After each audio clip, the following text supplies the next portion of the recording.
Sir Vizag నుండి కంబోడియాకు human trafficking జరుగుతుంది అన్న ఒక వార్త వెలుగులోకి వచ్చింది సార్. అయితే ఈ హ్యూమన్ ట్రాఫికింగ్ ఎలా జరుగుతుంది? దీని డీటెయిల్స్ ఏంటి? అసలు మామూలుగా చూసుకుంటే దేశవ్యాప్తంగా హ్యూమన్ ట్రాఫికింగ్ ఎక్కువగా వినిపిస్తుంది కదా సార్. అసలు ఎలా చేస్తారు? ఎందుకు చేస్తారు? ఇది ఒక పెద్ద స్కామ్ అని చెప్పాలి. ఇది ఒక ఇంట్రెస్టింగ్ స్కామ్ కూడా. సో వైజాగ్లో నిన్న కంబోడియాలో ఉన్న వైజాగ్లో విశాఖ పౌరులు వాళ్ళని దాదాపు 10 మందిని 2 ఫ్లైట్లలో తీసుకొచ్చారు. సో ఈ సందర్భంగా Vizag CP commissioner of police ఆయన ప్రెస్ మీట్ పెట్టి చెప్పాడు. ఆయన చెప్పిన వివరాలు ఏంటంటే, ఇక్కడ కొంతమంది వైజాగ్లో దాదాపు 70 మంది ఏజెంట్స్ ఉన్నారు.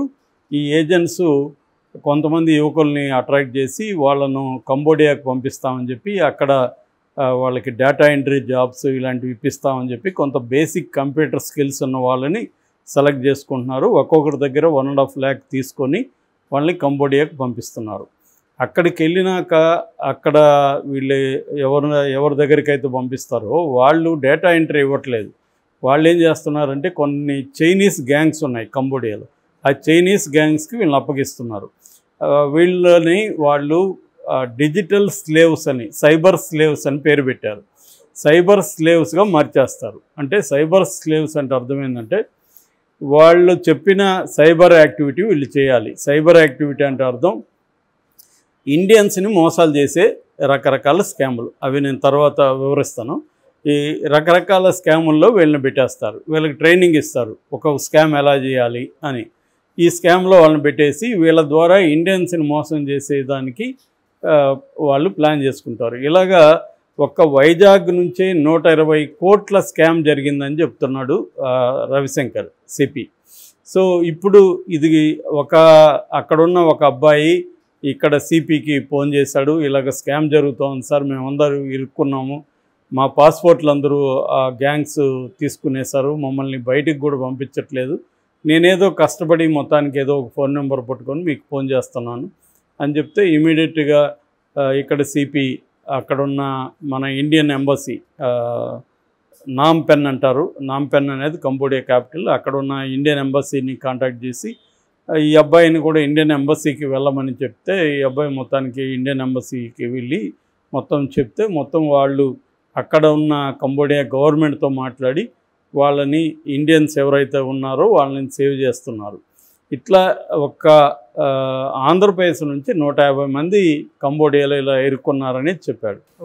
సో దీన్ని లోతుల్లోకి మనం వెళితే ఇది నిజానికి చాలా పెద్ద స్కామ్. యాక్చువల్గా ఇప్పటి వరకు మొత్తం ఇండియా అన్ని రాష్ట్రాల నుంచి 360 మందిని ఇలాగ తీసుకొచ్చారు. ఇంకొక 60 మంది తీసుకొచ్చే ప్రాసెస్ నడుస్తుందని చెబుతున్నారు. Indian cyber crime coordination centre అనే ఒకటి ఉంది ఢిల్లీలో. దీని సెంటర్ ఇన్ఛార్జి రాజేష్ కుమార్ తో కొన్ని మీడియా సంస్థలు మాట్లాడాయి. ఆయన చాలా విషయాలు, షాకింగ్ విషయాలు ఆయన బయటికి తీసుకొచ్చారు. ఆయన ఏం చెప్తున్నారంటే, సౌత్ ఈస్ట్ ఏషియాలో ప్రధానంగా మయన్మారు, తర్వాత అంటే బర్మా అనేవాళ్ళం ఇంతకుముందు, దాన్ని మయన్మారు అంటారు. మయన్మారు, లావోసు, కంబోడియా ఈ దేశాల్లో ఎక్కువగా సైబర్ క్రైమ్స్ జరుగుతున్నాయన్నమాట. ఈ దాదాపు 40% సైబర్ క్రైమ్స్ ఈ దేశాల నుంచి జరుగుతుంది. ఇండియాలో జరిగే క్రైమ్స్లో టోటల్గా 40% క్రైమ్స్ ఇక్కడ జరుగుతున్నాయి. For example, national cyber criminal reporting portal అనే ఒక పోర్టల్ ఉంది. ఈ పోర్టల్లో జనవరి నుంచి ఏప్రిల్ వరకు ఇయర్లో నమోదైన కేసుల సంఖ్య 7,40,950 ఉన్నాయి. అంటే రోజుకి 7,000 క్రైమ్స్ దీంట్లో నమోదవుతున్నాయి అన్నమాట.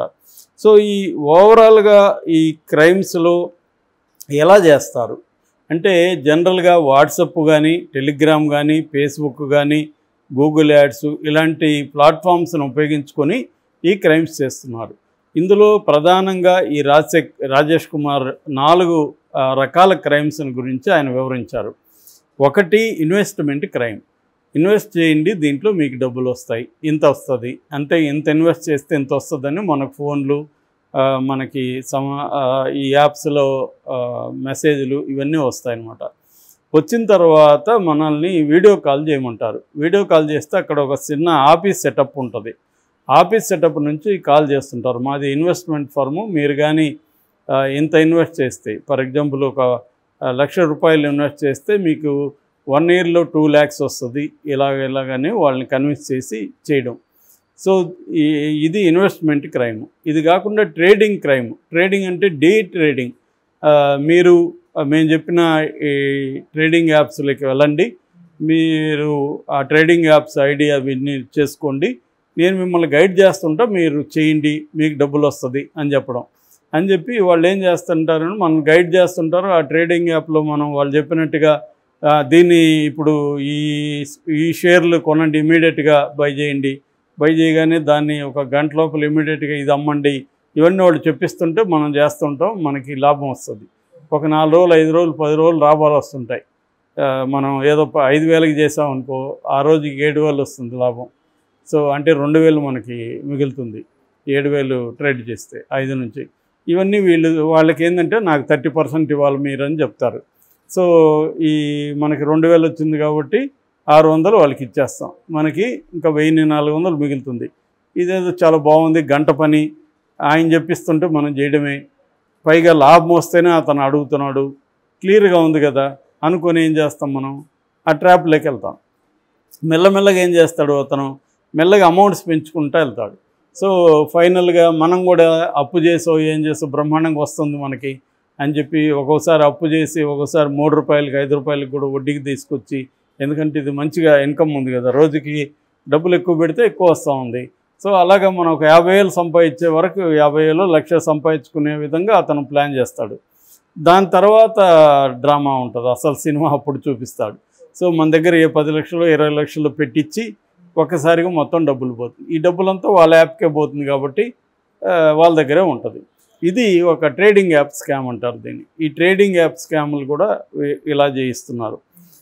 మూడవది డిజిటల్ అరెస్ట్ అనే ఒక స్కామ్. ఇది ఇంకా విచిత్రంగా ఉంది. అదేంటంటే ఫర్ ఎగ్జాంపుల్ ఇప్పుడు నాకు ఎవరో ఫోన్ చేస్తారు, ఫోన్ చేసి ఇలాగ మీకు ఒక డ్రగ్ పార్సల్ వచ్చింది, దాన్ని మేము మధ్యలోనే కనిపెట్టి పట్టుకున్నాం, మేము సైబర్ సెల్ నుంచి మాట్లాడుతున్నాం, ఒకసారి వీడియో కాల్లోకి రా అని చెప్పి నన్ను ఫోన్ చేస్తారు.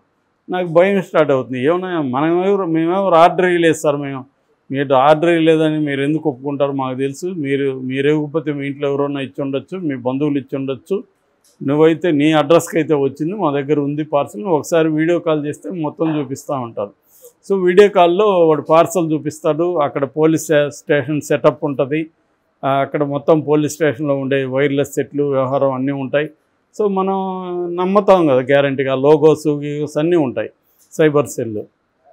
సైబర్ సెల్ ముంబై నుంచి మాట్లాడుతున్నాం లేకపోతే ఇట్లాగా ఉంటుంది.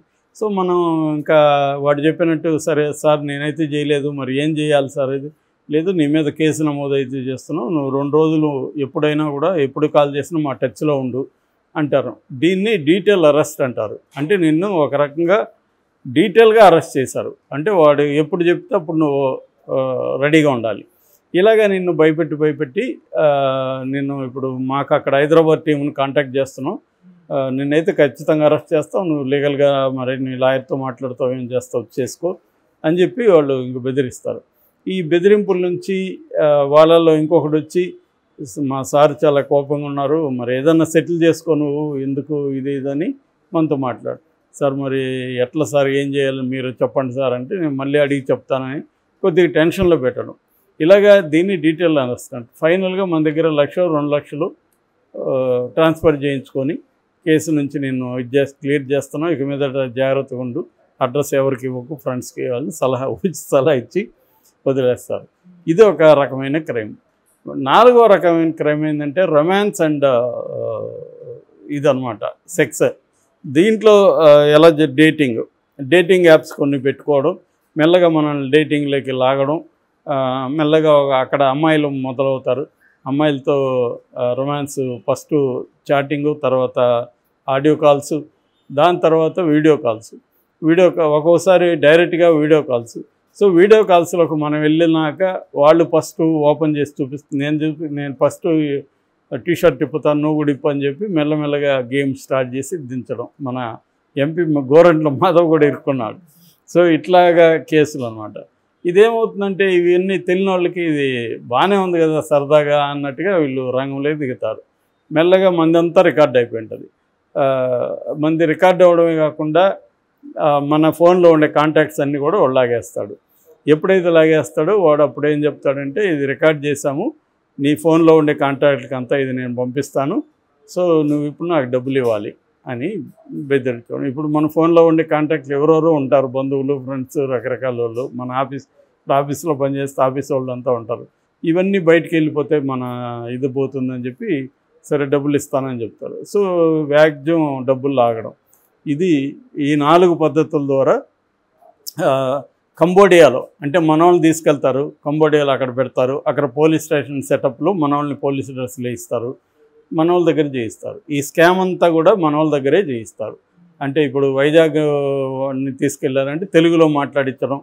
ఇప్పుడు ఎవడికో తెలుగు అర్థం కాలేదనుకున్నాం సరిగ్గా, తెలుగు ఒక నిమిషం మా ఆఫీస్లో ఎవరైనా తెలుగు వచ్చిన వాళ్ళు ఉన్నారేమో అని చూస్తానని చెప్పడం, ఈ తెలుగు వచ్చిన వాడు అని చెప్పి తన దగ్గర మాట్లాడించడం, ఇలాగా వాడు భయపెట్టడం, ఇలాగా మన వాళ్ళనే అక్కడ చేయిస్తున్నారు. ఇండియాలో అన్ని రాష్ట్రాల నుంచి ఈ స్కామ్ జరుగుతుంది. అంటే ఇక్కడున్న ఏజెంట్స్ నిరుద్యోగుల్ని ఇలా ట్రాప్ చేసి వీళ్ళని అక్కడికి పంపించడం, అక్కడ వీళ్ళు ఇరుక్కుంటారు, పాస్పోర్ట్లు లాక్కుంటారు, అక్కడ ట్రైనింగ్ ఇచ్చి వీళ్ళని ఇండియన్స్ని మోసం చేయడానికి ఇలాగ చేస్తున్నారు. అందుకని కొత్త సైట్లు కానీ దేనికి ఎంటర్ కాకుండా ఉండడం, మన ఇన్ఫర్మేషన్ని ఎక్కడంటే అక్కడ ఫోటోలు తీసి, కొంతమంది మనకు తెలిసిన వాళ్ళు కూడా చాలామంది ఉన్నారు, వాళ్ళు ఎక్కడ భోజనం చేస్తున్నా ఎక్కడ బయటకు వెళ్ళినా ఫోటోలు తీసి పెట్టేయడం, అందరికీ అందుబాటులో, ఇవన్నీ చేయకుండా రెస్ట్రిక్షన్స్ పెట్టుకోవాలి. మన ఫ్రెండ్స్ మాత్రమే చూసేట్టుకు ఉండాలి, ఎవరినంటే వాళ్ళని యాడ్ చేసుకోకూడదు, యాడ్ రిక్వెస్ట్ వచ్చిన వాళ్ళందరినీ చేర్చుకోవడం, ఇవేవి చేయకూడదు.